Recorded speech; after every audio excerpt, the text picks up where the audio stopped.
Good morning, everyone. Welcome to the Caspian Policy Center. This is Efkan Nifty, the CEO of the Caspian Policy Center, and I'd like to say good afternoon to our audience in the Caspian and good evening to everyone tuning in from the East Asia. Welcome to today's webinar entitled Japan and Korea's Growing Economic Engagement in the Caspian Region. Once again, I'd like to welcome all our panelists and attendees, and thank you all for joining from across the United States, Caspian region, and the East Asia. During the webinar, we'll discuss Japan and South Korea's growing role in the Caspian region. Economic and cultural projects connecting East Asia and Central Asia offer important lessons in global connectivity that are globally applicable. Today, we bring together a panel of esteemed academics, business representatives, and our own Caspian Policy Center experts for a conversation on the evolving relationship between South Korea, Japan, and the Caspian region. Although we typically talk about the Caspian region as an arena of strategic competition between Russia, China, and the United States, Japan and Korea play an important and often underappreciated role as partners in the region's economic development.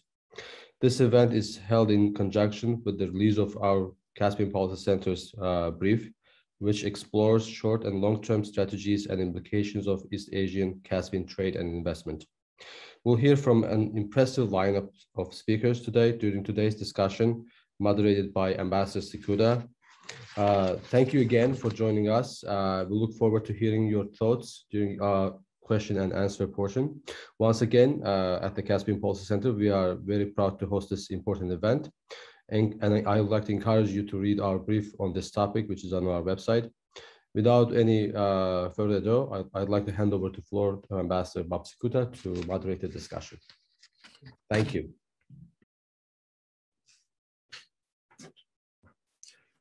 Good morning, good evening, good afternoon, depending on where you are. We're very glad to have this discussion today.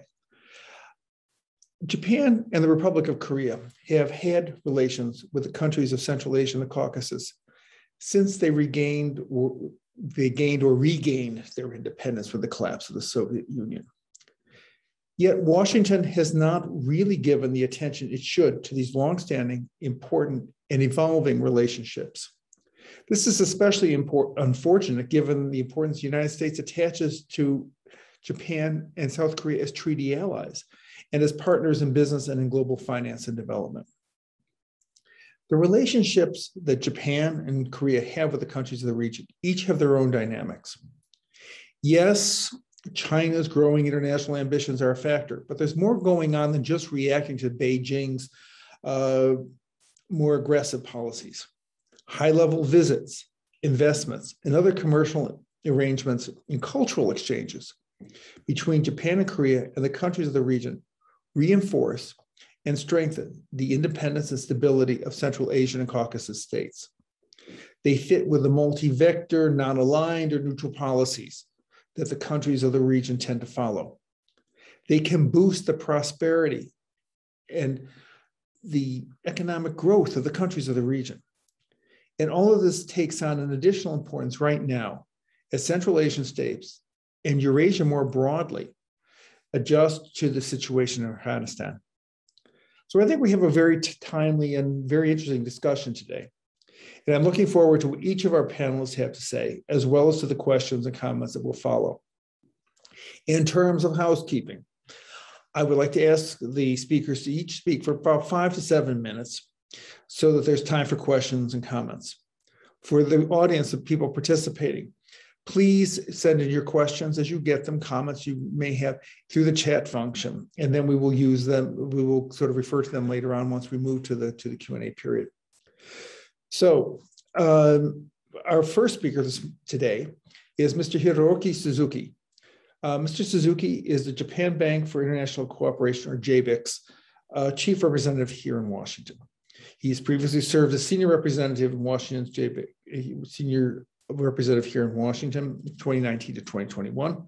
His earlier positions with JBIC include division director in the Social Infrastructure Finance Department. He's been the country director for the United States, deputy director for policies, deputy director for the Policy and Strategy Office and for the Financial Operations Corporate Group, as well as Deputy Director of the Oil and Gas Finance Department. So he comes with a great deal of experience and currently a lot of responsibilities here in Washington. So Suzuki-san, if I could turn the floor over to you. Thank you. Thank you very much for your kind introduction. I'm Hiroyuki Suzuki, Chief Rep of JBIC Washington office.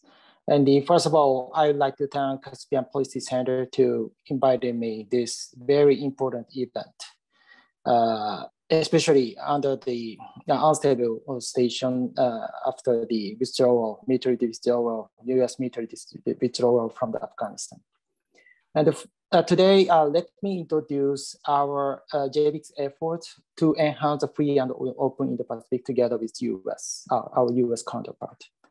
4 years ago, we signed an MOU with current USDFC, at that time, OPIC. And after signing an MOU with USDFC, we developed a close conversation with a US counterpart to create a tangible project of the quality infrastructure. And this bilateral cooperation already developed a trilateral cooperation among US and Australia and Japan. And at the beginning of this year, we signed the first tangible financing for the project in Palau. We supported the finance for the Palau subsea cable to enhance the resiliency of the data connectivity in the Pacific region. And this cooperation, we would like to expand our cooperation from the Pacific region to the ASEAN region and also to the globally. And we believe that the Central Asia and the Caucasus region should be included our cooperation between the US and Japan. And now the US government, the current administration published their promotion of the B3W initiative, Build Back Better World initiative in the G7 summit. And I heard from my colleagues in US State Department to expand their initiative, not only the G7 countries, but also globally. And under the B3W initiative, there's a new platform of the certification process of the quality infrastructure named Blue Dot Network. And the JBIC is one of the party of the founding member of the Blue Dot Network, and the getting a support from the OECD. Still, the discussion is ongoing, and we have the plan of the reaching out to the other countries. But I would like to say that this platform, the Blue Dot Network, it's not exclusive for the specific country, and we are very open. So we would like to prepare the good, appropriate method of the quality infrastructure globally. That is our current effort. I'd like to also touch upon our effort, the Japan's efforts for the Central Asian region. So even under the COVID situation, Japanese government sent a high-level mission to Kazakhstan and Uzbekistan during this summer, during the Olympic Games in Tokyo. And the parliamentary secretary of the Ministry of Foreign Affairs, Mr. Nakanishi, visit both countries to meet with the high-level officials of the country. And I also would like to mention that after the military withdrawal from the US military withdrawal from Afghanistan, the Central Asian region stability is very important. And I strongly believe the economic cooperation importance is increasing right now. So therefore, together with US colleagues, we would like to expand our efforts in that region. Finally, I'd like to mention that next year, 2022, is the 30th anniversary of the diplomatic relations, starting the diplomatic relations between Japan and the Central and the Caucasus Asian countries. So I think the next year would be the good momentum to expand the cooperation between Japan and the Central Asian country. And the Japanese companies has a high technology of the decarbonization, including utilizing hydrogen. So I strongly believe such kind of a sector would accelerate the cooperation between the Japanese companies and the local companies in the Central Asian region. Thank you very much. I'm very look forward to hearing from the other distinguished panels' opinion and the discussion. Thank you. Thank you very much. I think that's very good, the points you made in terms of the 30th anniversary of Japanese relations with the countries of the region. And looking forward, and I think one of the issues that is very much on the international agenda right now is this question of reducing carbon footprints and how we address both the need for energy and the desperate need to be cutting back. And so I think the points you made about Japanese companies and their work in this area is very, very relevant. So thank you so much for that. If I could turn the floor over to Dr. Timur Dadabayev next. Dr. Dadabayev is an associate professor and the director of the special program for Japanese Eurasian Studies at the Graduate School of Social Sciences and Humanities at the University of Tsukuba in Japan. He has published communist and post-communist, he has published with communist and post-communist studies, the Pacific Review, the Journal for Contemporary China, and the Asian Journal for Comparative Politics, among others. His latest books are Identity and Memory in Post-Soviet Central Asia, and also a book on Japan and Central Asia.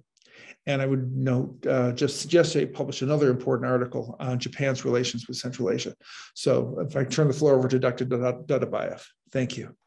Thank you very much for your introduction, Ambassador. And I would like firstly to thank everyone for giving us this opportunity to share our views. I enjoyed very much, the discussion provided by Mr. Suzuki, and I would like to provide our own sort of highlight about, our vision of how, Japan engages its Central Asian counterparts currently. Now, my talk is based on the, yesterday's piece I published with the Central Asia and Caucasus analyst. So if anyone is interested, please look into it for details. I'll provide only the bullet points here so that we can engage in more discussion later on. Now, I start with the premise that, I argue in my own research that, the value of Japanese engagement in Central Asia for Central Asian countries is that it presents a decolonizing alternative to Central Asian countries when compared to such countries like China and Russia. So in that particular sense, Japan offers additional choice, for Central Asia in terms of international partners. In terms of recent trends that we see in the region, I highlight three main ones. The first one, we see, very intense effort on the Japanese government side, but also on the, side of the corporate community to penetrate Central Asian markets. And the most recent visit by Prime Minister Abe in 2015 actually demonstrated how much, Japanese government is interested in paving the way for the Japanese corporations to enter the, Central Asian markets. The second trend that we see is that Japan, realizing the the boundaries of its capacity to engage Central Asia on its own, is trying to form the partnerships. And the partnership with the US that Mr. Suzuki already explained is one important element. Another one that I highlight in my piece is the partnership with the European Union. And I think, this is another sort of piece of, international cooperation in Central Asia that needs to be supported and further promoted. The third tendency that we see is that Japan is attempting to promote international standards. So it does not necessarily has to do with Central Asia, but it has implications for Central Asia. And, in particular, this relates to the Partnership for High Quality Infrastructure, where Japan argues the Japanese infrastructure, although might be more expensive than the Chinese one, is more reliable and sustainable in the longer term. In terms of interest, I see two main interests that Japan has in Central Asia. The first one, as I've already mentioned, economic penetration. Kazakhstan remains the biggest country for the Japanese corporations. There are 52 major companies registered in Kazakhstan, which is followed by Turkmenistan and Uzbekistan. Uzbekistan in recent years, with the change of the leadership attracts increasing attention, and we will probably see a lot more in terms of dynamics between Japan and Uzbekistan in the nearest future. In terms of potential areas of cooperation, I see again three main ones. The first one are the ones that I refer to old and new energies. In terms of old energies, because of the logistical difficulties, it's very difficult to import, the oil, uranium, or natural gas into the Japanese market. So these are focused on processing these resources in Central Asia and then exporting internationally. In terms of new energies, this has been mentioned by Mr. Suzuki. Hydrogen is one of the keywords that we need to be looking into. Japan possesses unique technology, perhaps rivaled only by Germany in terms of hydrogen production. And so, facilitation of the technology transfer for the hydrogen production in Central Asia could be another potential area for cooperation. The second area is infrastructure. Again, ADB's Correct project, which is supported by Japan, is one example. Unfortunately, we don't have yet concrete examples of this project, but potentially it's there. And the third area, big area, is human resource development. Within the human resource development, there are 5 sub areas that one needs to look into. These are capacity development to facilitate the trade and economic potential, digital education and training, energy resource processing and training, and modernization of energy facilities, as well as people-to-people cooperation. Now, there is this image that that human capacity development is part of ODA, but this is not necessarily so. In recent years, what we've seen that education could also be a business model, and one good example would be the establishment of Japan Digital University in by the Japanese digital knowledge company, which actually provides distance learning as the part of business model. And to my knowledge, digital knowledge attempts to expand this model into the whole of Eurasia. And the third area of education is provision of the colonial model of empowerment. And the best example for that would be Nippon Foundation and its funding of the Central Asia Japan human resource development through a number of the fellowship awards, as well as funding the Japan Central Asia Friendship Association, which builds on the epistemic community that can later on sort of develop. In terms of challenges, I see 2 main challenges.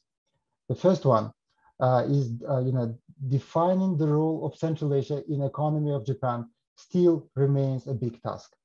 One needs to come to the point where Japanese government and Japanese corporate community needs to define what Central Asia means for them. And the second challenge is the lack of information about the region. Unfortunately, we don't have success stories made available to Japanese corporate communities so that they can actually dive in and explore their own potentials. And finally, I will touch upon 3 main solutions to these problems. The first solution that I see that I already mentioned, partnering with other countries is very important. And EU, a strategic partnership agreement between the European Union and Japan could be one example where European expertise in post-Soviet space and Japanese technology merge in a sort of hybrid structure, which actually empowers both countries to be more active in Central Asia. Now, in terms of Japanese involvement, JETRO recently, some of the experts in JETRO proposed the model made by Japan in Central Asia. And this is something very interesting because up until now, it's always been either a connection to the Japanese market, which was emphasized, or the benefit of Central Asia. And I think this is very important because as we grow sensitive to the fact that China is becoming less and less trustworthy in terms of its intentions, Japanese expansion into the Central Asian markets can provide manufacturing facilities in Central Asia for international markets. And because Central Asia is located between, such big markets like India, Turkey, Iran, you have Russia, China, and other countries. So, in terms of location, it's a very good, a very sort of, useful one. And the final point is, in terms of facilitation of Japanese corporate community entry into Central Asia, we realized that large corporations, although they do have expertise on this market, require large profit margins when they want to enter. So encouraging mid-level enterprises might be more beneficial for entry into the Central Asian markets because the margins are lower, but mid-level enterprises are more mobile and more sensitive to the changing situation. So that with that, I will stop and I'll leave the remaining part for the further discussion. Thank you.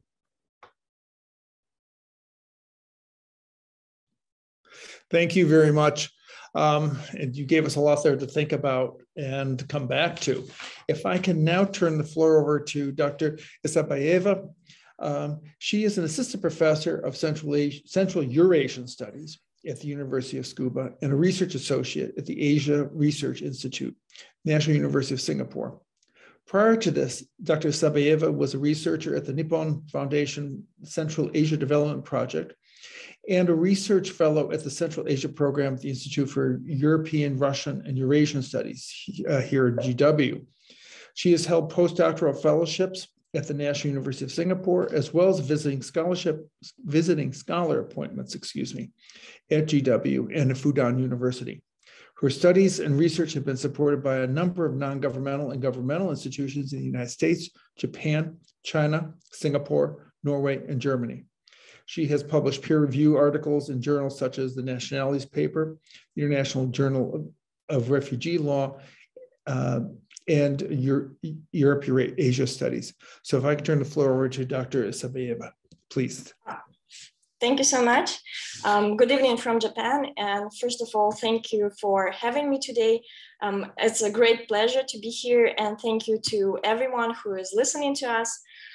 Speaking of the policy brief we are discussing today, I think that the paper provides us with a nice snapshot of Japan's and South Korean foreign policies. And since I'm speaking after Suzuki-san and Professor Dadabayev, it will be really difficult to add something, but I will try. I will not take too much time and go into details. Instead, let me make several general points just to stimulate the discussion. First, I think there still persists a myth of what I would refer as the desirability of Central Asia in the region. So it is the belief that external actors have a strong interest in developing strong partnership relationships with Central Asia. We can say this way of thinking developed during the first decade of our independence when Central Asia largely fell off the Russian foreign policy radar and uncertain future of its development path attracted the attention of foreign partners. There were a lot they could offer to us in exchange for democratization, the establishment of free market economy and social transformation. But now, 30 years later, after years of trials and errors and unmet expectations, the situation has drastically changed. And at this point, the direction Central Asia is heading towards is not that uncertain. And a lot of hopes developed in the 90s remain largely unfulfilled. So today, Central Asia faces challenges both domestically and internationally, and especially in regards to how we deal with partners and to what extent we fulfill our promises and obligations. For instance, in the policy brief, there were a lot of projects that were mentioned that were signed by Japan and South Korea. However, we understand that those look much better on paper than in reality. So let's take, for example, the Balkhash thermal plant, which made big news in the beginning, but ended with South Korean decision to withdraw from the project due to the lack of Kazakh governmental guarantees. So in addition, the high level of corruption is a serious challenge for making these deals and achieving desirable results. Secondly, while a lot can be said about the national debt problem that exists in the region and its effect on Central Asian relationships with China, we shouldn't forget that domestic partners often intentionally choose China over other potential and alternative partners, arguably due to China's principle of political non-interference. So China is a convenient partner for Central Asian leaders in that sense. And so Central Asian countries should actually seek to attract foreign partners and not wait for others to compete over opportunities to offer Central Asian countries their assistance. So while international power dynamics plays a huge role, it is also the responsibility of Central Asian governments to balance the power dynamics and make decisions aimed at avoiding entrapment and exploitation. So it's not the work of Japanese experts or South Korean experts, it's the work that should be done by Central Asian officials. And Central Asian countries need unifying principles, I believe, that can bring the region together, and which should be, Central Asia should be united by common values, norms, and principles, like Asian, for example. Look at this 5+1 initiative offered by Japan, South Korea, United States, and so on. So the myth of desirability comes close to reality only when Central Asian countries are together. And thirdly, the widespread understanding is that South Korea and Japan have the capacity to support Central Asians' development.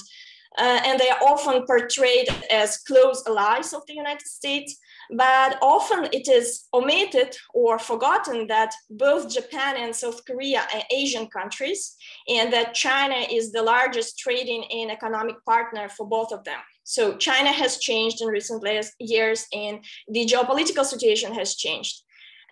Both Japan and South Korea, they try to understand what that means for them. So South Korea's and Japan geographical locations actually results in different geopolitical orientations. China, as a traditional land power, is being increasingly active in the sea by building artificial islands or changing the strategic balance in the sea. So this might be potentially a threat for the Japanese security.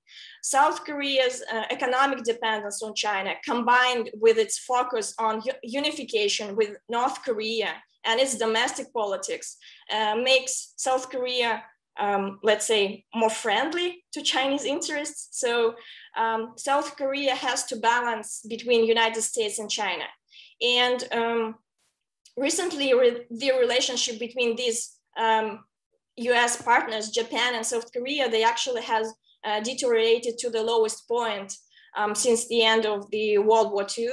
And while the history might be considered as the main cause, like the issue of the comfort woman or the forced labor issue, actually geopolitical calculations have played a role too. So capitalizing or cultivating the differences with Japan over historical issues is a good strategy to show its relationship with China without overtly acting against the United States. So this has made the US management alliance difficult.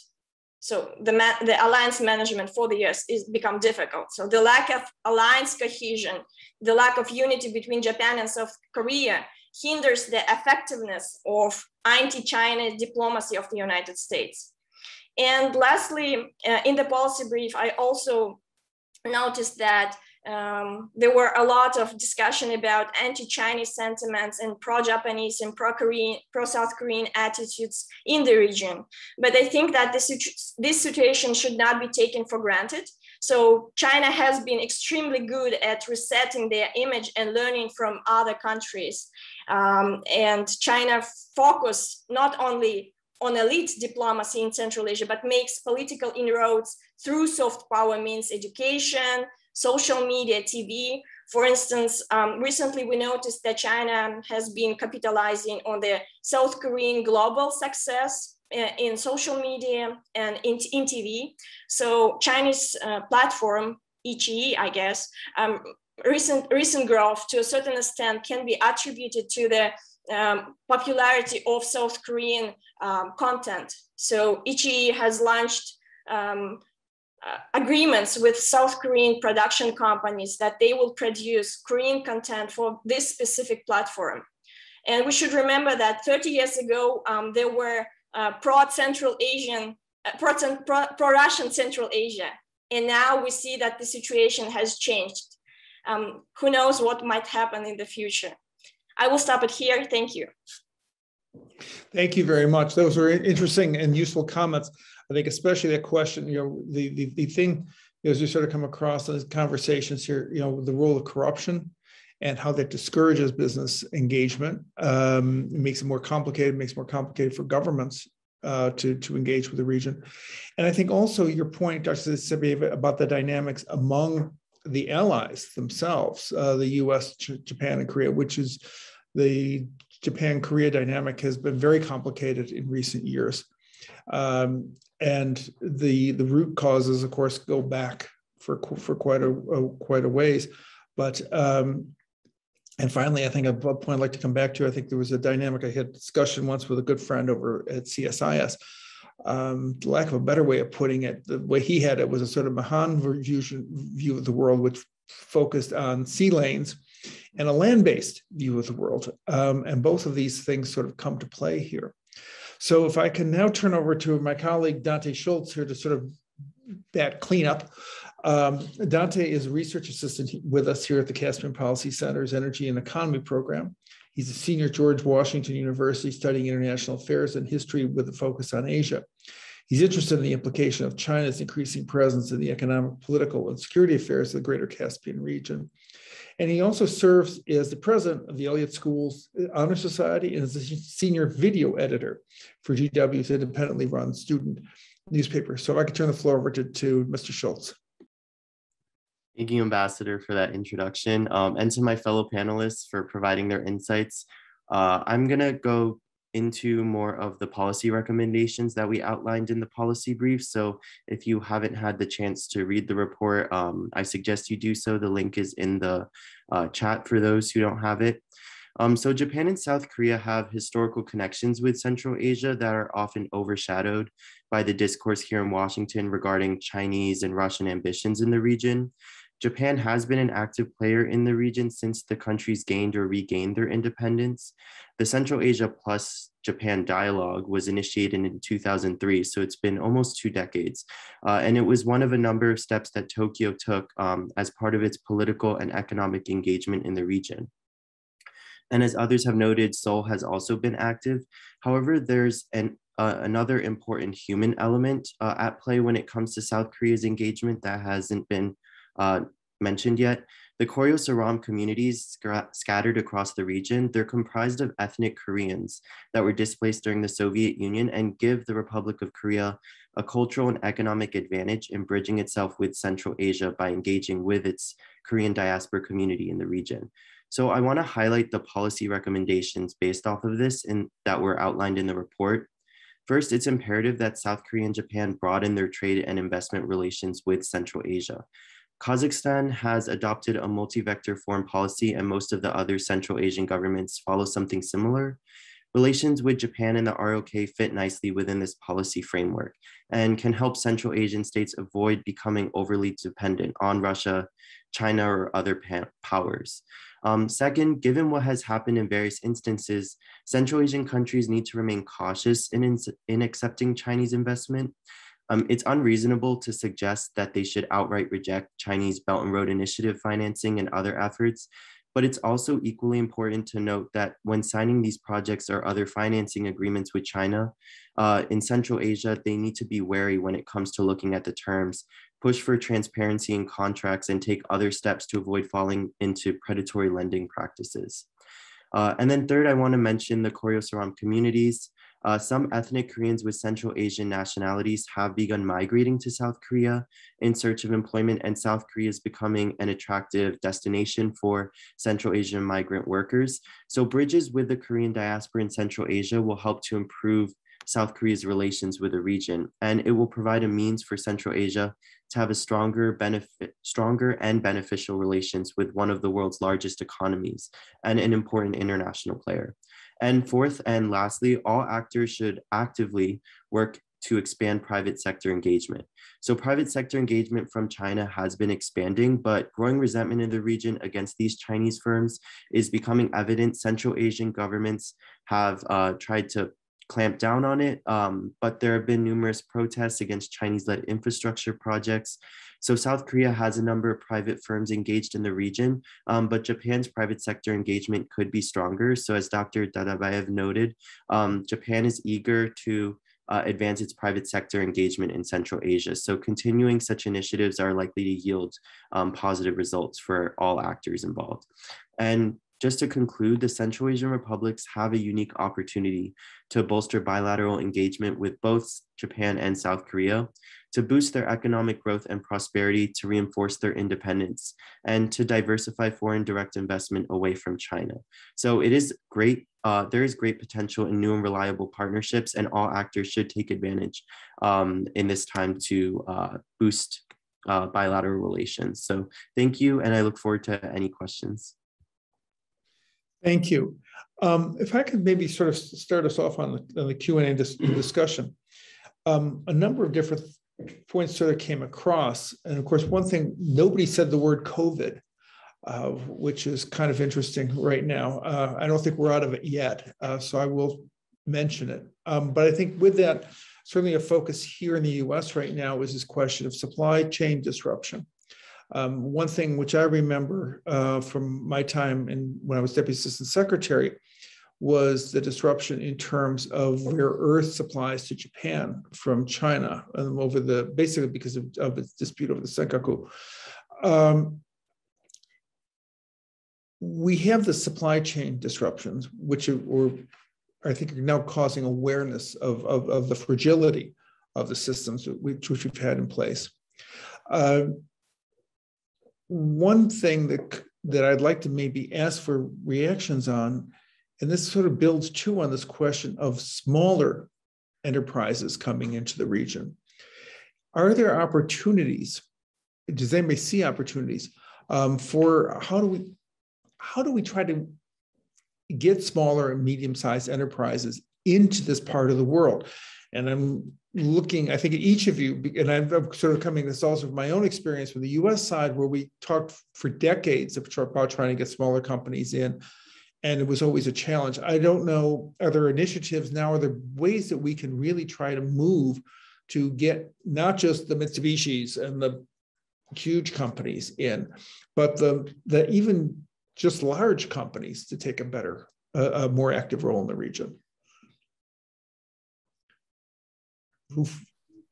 Yeah, I would like to mention our efforts to create the resilient supply chain, and especially focusing on the COVID-19 situation. And I'd like to mention that under the second quadrilateral summit in Washington, D.C., among US, Japan, and Australia and India, JB is preparing the financing support for the Indian pharmaceutical company to expand the COVID-19 vaccine cooperation in India. And considering the possible expanding export facility from India to ASEAN region and globally. So that is our current first effort. And secondly, I'd like to mention that in addition to the big company, we are very keen to support the SME companies. And one of the possible solutions is we provide the financing to the regional development bank.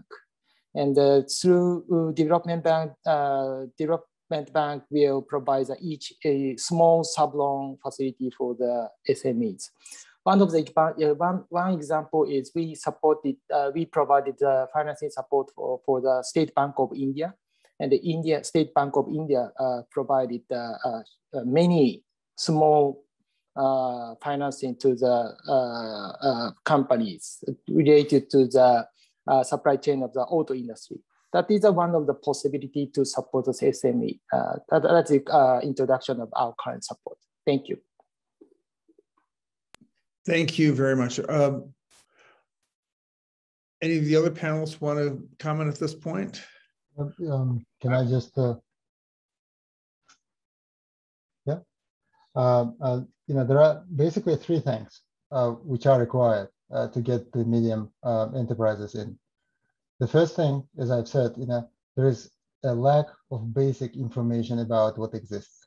And this comes not so much from the inability of these companies to gain this information. This is also relates to the Central Asian governments not to share the proper information which is needed for the investments. So one way to move forward would be providing the best practices and best examples as success stories, and this need to be organized perhaps by the either by JETRO, which is the primary institution of information gathering and connecting the Japanese companies to the local markets, and then providing them with success stories that can be followed. So that's one thing. Another is insecurity of financing. Because many companies are hesitant to invest because their finances are not insured. NEXI is one of the institutions in Japan responsible for insuring the investments, but there are certain limitations within which this organization works. So provision of insurance can be done in different ways. It can be done by the Central Asian governments. It can be done by the alternative banks like Islamic banking or other institutions. So insurance of investments is another area that needs to be looked at.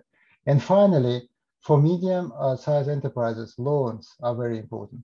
Very often they do not have enough resources to invest into this one, and those can again be gained through different channels. In Europe, it's a bit easier because there is a European Bank of Reconstruction and Development, which is not part of European Union institutions, but which can also provide this kind of funding. But also for European companies, it's EIB, European Investment Bank. Now, in the Japanese case, well, JBIC ideally is one, and the very idea was that JBIC is going to be looking not only into secure projects, but also the projects which might be a bit high risk. And so hopefully, that kind of institutions will increase, and that would provide more confidence among the medium-sized enterprises to go in. Because from my interactions, with the private companies, we see more interest on the side of medium-sized enterprises to go in, as opposed to the bigger ones. Because as I've said, bigger ones they look for big profits, and if the scale of the Central Asian market is not big enough, they're not so much interested. While in the medium-sized enterprises, they see the market, they see the new frontier, and perhaps that would be one way to move forward. Thank you. Dr. Tsukuba, please.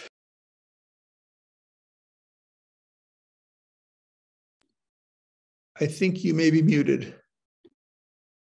Yeah, sorry. So I would like to add to what Professor Dadabayev has just said, that South Korea is probably in a better position comparing to Japan, especially because they can rely on Koryo-Saran people in Uzbekistan. That's why we can see a stronger connection, economic and business connections between Uzbekistan and South Korea, because actually South Koreans rely on the existing Koryo-Saran community in the country. Can I maybe build a little bit on that and also go back to a point that Dr. Dadabayev made, which I thought was interesting, is the idea of lack of better word, maybe not paraphrasing this the right way, the business opportunity of education.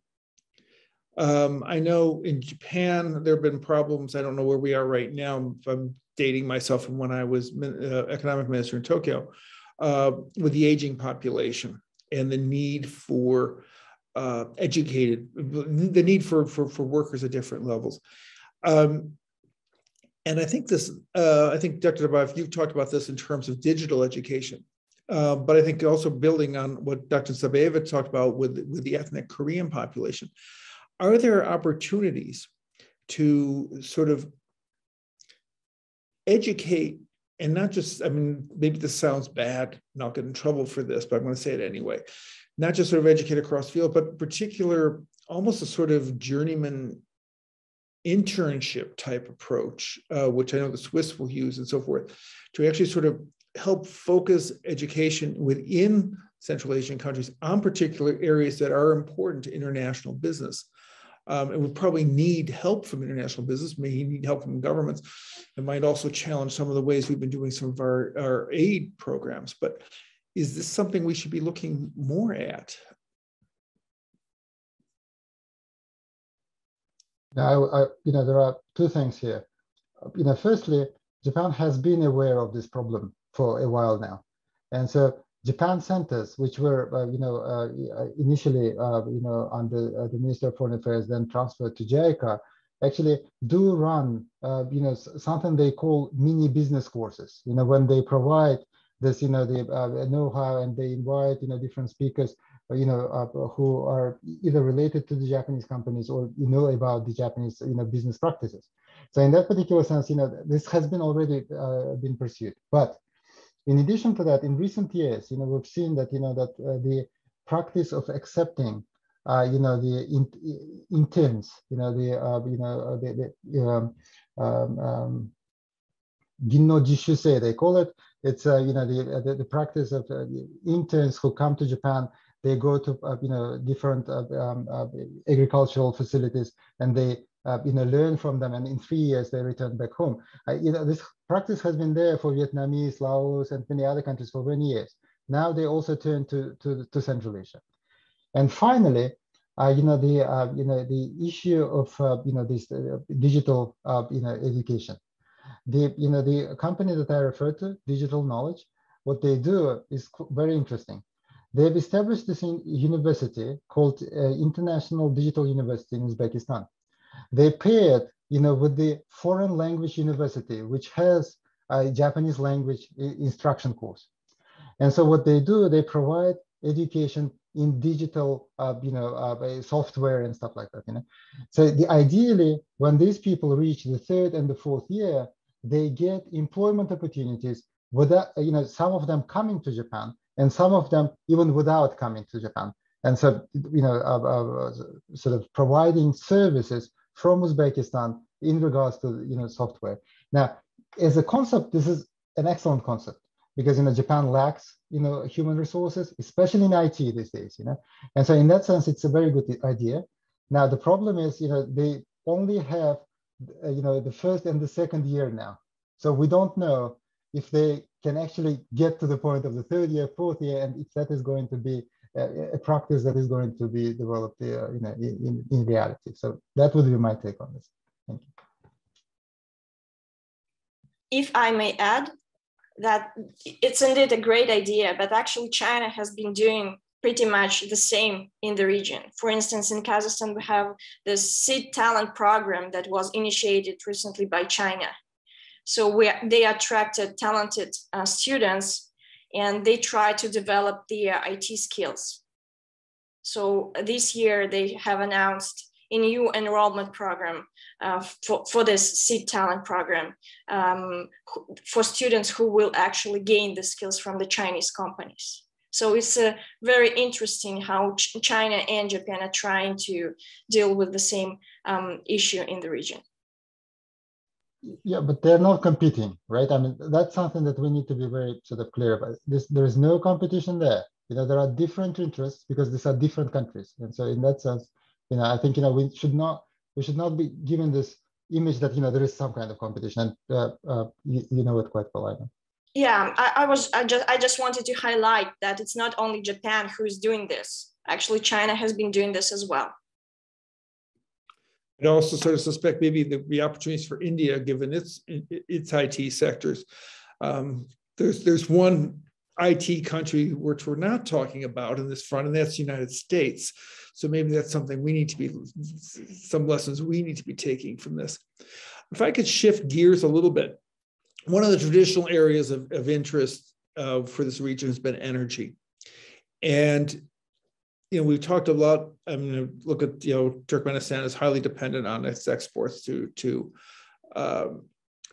China for natural gas, the flow of energy going west through Azerbaijan has been important. as we move towards Glasgow, there are two things I've sort of been working on separately. We have a huge problem of the environment, of climate change and reducing greenhouse emissions. We also have a huge problem of needing energy and growing amounts of energy worldwide. And Asia is one of the top areas that needs energy. We have a problem in terms of solar in that the film is coming out of Xinjiang, and the question of forced labor there. Japan is one of the technological giants of the world, and looking at this, what are some areas that you see some potentials here? How can we maybe come to some concrete examples? And I very much like Professor Tadayo's point about we need success stories, because that's what turns businesses to look at this.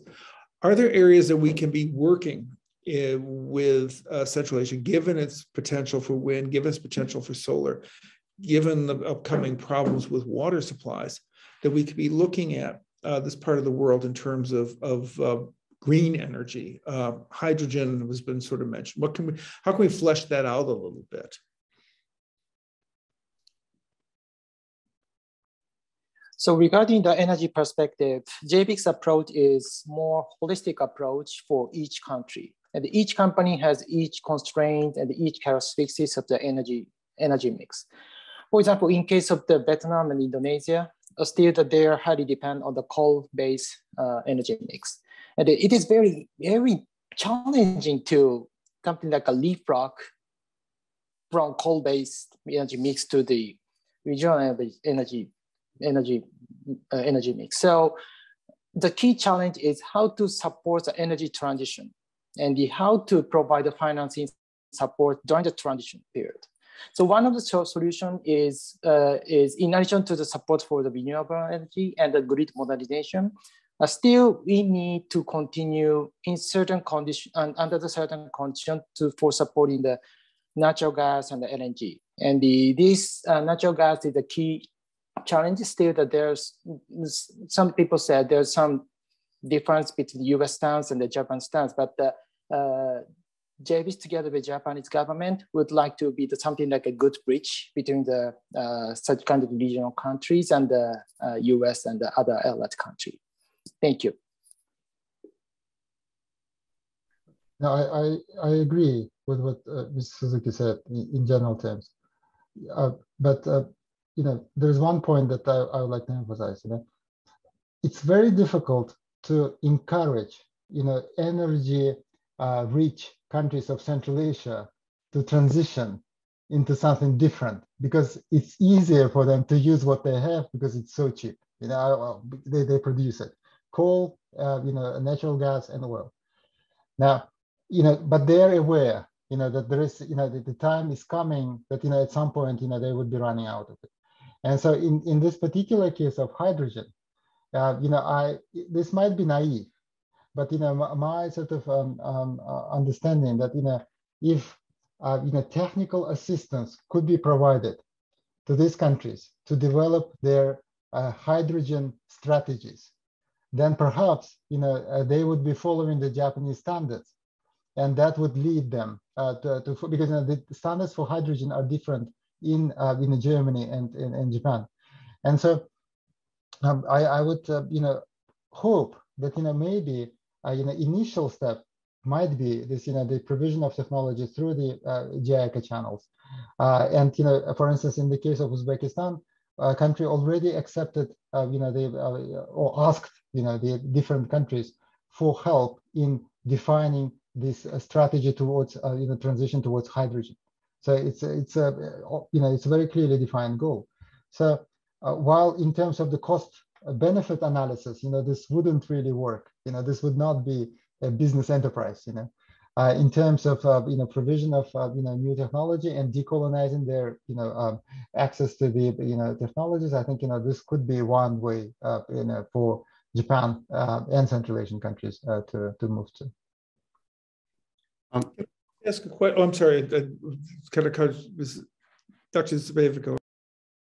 Yeah, I was thinking about the diversification of energy resources, and we were talking about Turkmenistan, Tajikistan, or Kyrgyzstan. I was thinking about the TAPI project and CASA 1000, well, given the recent development in Afghanistan. So I think that Japan, and so especially Japan, they can pay more attention to Afghanistan, because when it goes to TAPI, Afghanistan relies on its domestic infrastructure. But when it goes to CASA 1000, then we see more independent lines of connectivity.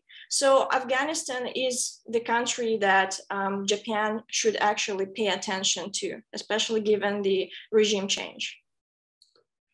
Can I change a little bit with that? And I want to come back, because I think, I mean, the questions, I mean, Afghanistan is exceedingly complicated at the moment, because we're not even sure, you know, just the dynamics of who we deal with and how.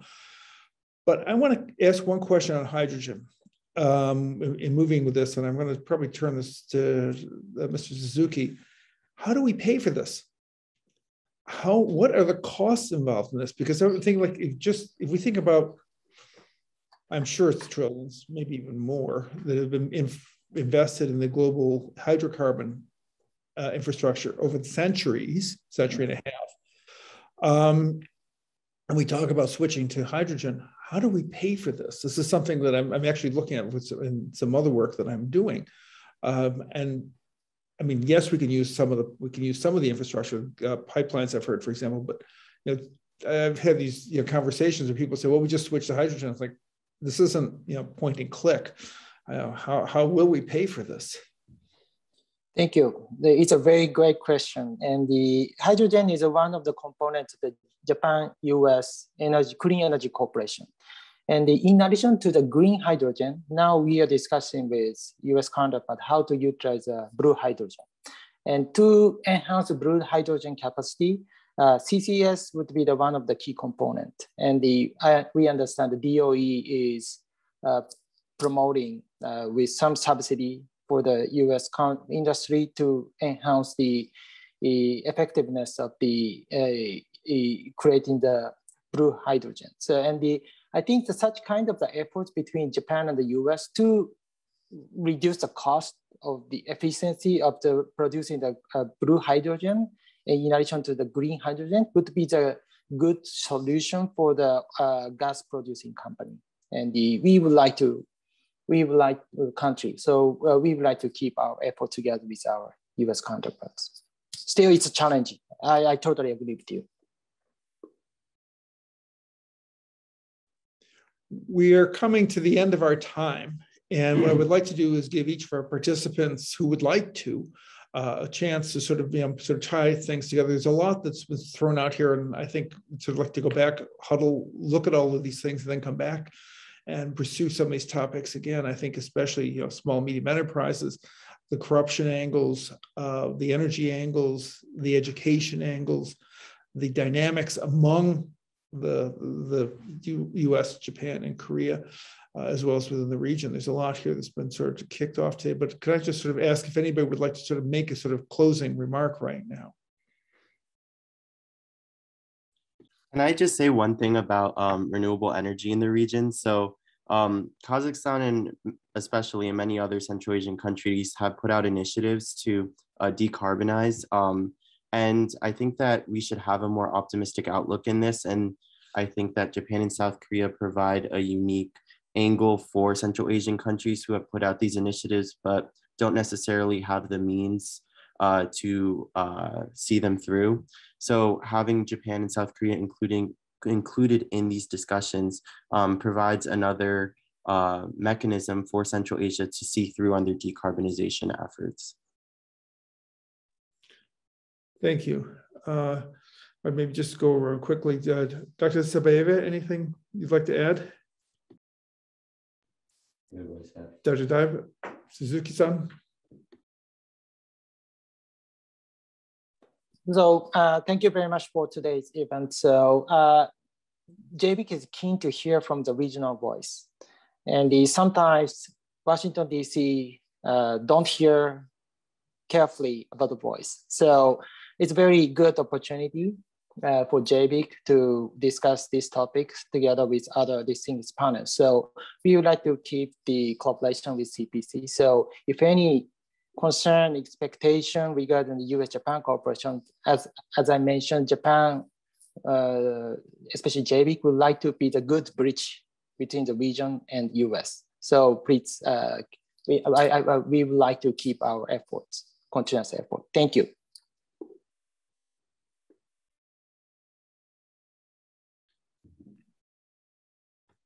Thank you, Ambassador.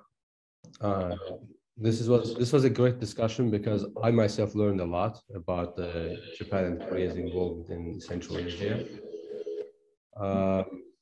Once again, thanks everyone for joining this panel, and especially our speakers and the panelists. And Bob Tsukuba, thanks for good moderation of this event. We look forward to seeing you in our future events. I see that our audience is expanding in a certain extent. We had mostly Caspian and also the US audience. Now adding East Asian audience to the conference was important. Here I'd like to stop and encourage you to read the report that we have on our website. Once again, Hiroki, Sabina, and Timur, thanks for being on this panel. Dante, thanks for your efforts on the report. Have a great evening. Have a great afternoon for us here. Thank you. Thank you very much for having us today. It was a great discussion. Thank you. Thank you. Bye.